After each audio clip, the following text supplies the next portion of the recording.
एक छोटे से गांव में एक लड़की रहती थी जिसका नाम सना था। वह बहुत ही मेहनती और समझदार थी, लेकिन गरीबी के कारण उसकी जिंदगी में कई परेशानियां थीं। उसके माता पिता दोनों ही खेती करते थे, लेकिन सालों से फसल ठीक नहीं हो पा रही थी। धीरे धीरे सना और उसके परिवार की हालत बद से बदतर होती जा रही थी। एक दिन सना के पिता बीमार हो गए और सना को उन्हें अस्पताल ले जाने के लिए बहुत पैसे की जरूरत पड़ी। लेकिन गांव में किसी के पास पैसे नहीं थे और उनका इलाज भी करना मुश्किल हो रहा था। सना को समझ में नहीं आ रहा था कि वह क्या करे। उसने अपनी मां से कहा, मां, अब क्या होगा? हम दोनों के पास इलाज के पैसे नहीं हैं। मां ने थोड़ी देर चुप रहकर कहा, बिल्कुल भी चिंता मत करो सना, अल्लाह के अदेर है, अंधेर नहीं। हमें अपने काम से काम रखने दो, बाकी जो होगा देखा जाएगा। सना ने अपनी मां की बात मानी और अपने पिता का ख्याल रखना शुरू किया, लेकिन स्थिति और भी खराब होती जा रही थी। एक दिन सना अपने पिता को लेकर गांव के बाहर एक पेड़ के नीचे बैठी थी और वह खुद रो रही थी, क्योंकि उसे समझ नहीं आ रहा था कि वह क्या करे।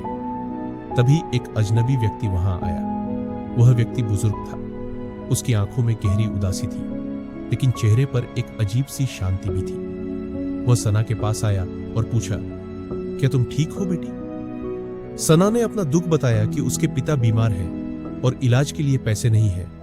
वह दुखी होकर बोली, अब मैं क्या करूं? हम बहुत गरीब हैं। बुजुर्ग व्यक्ति ने सना की बात सुनी और फिर कहा, तुम परेशान मत हो, मुझे तुमसे कुछ पूछना है।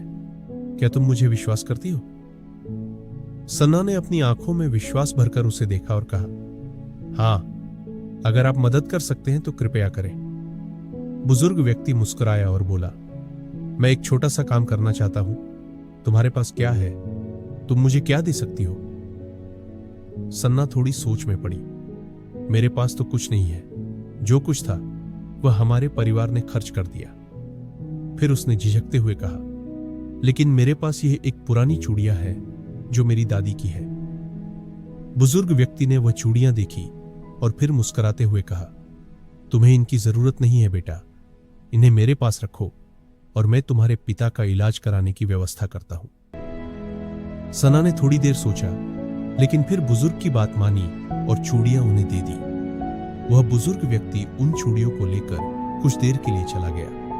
कुछ घंटों बाद वह वापस आया और सना से कहा, अब तुम अपने पिता को लेकर अस्पताल जा सकती हो। तुम्हारे पास इलाज के लिए पैसे आ गए हैं। सना को यह सुनकर विश्वास ही नहीं हुआ। वह बहुत खुश हो गई और बुजुर्ग व्यक्ति का धन्यवाद करते हुए अपने पिता को लेकर अस्पताल पहुंची। सना ने डॉक्टर से कहा कि वह उपचार चाहती है, लेकिन उसे यह समझ में नहीं आया कि यह पैसे कहां से आए। डॉक्टर ने बताया कि कोई अजनबी व्यक्ति पैसे छोड़ गया था। उसी रात सना और उसके पिता को पता चला कि वह बुजुर्ग व्यक्ति गांव के सबसे अमीर व्यापारी का दादा था।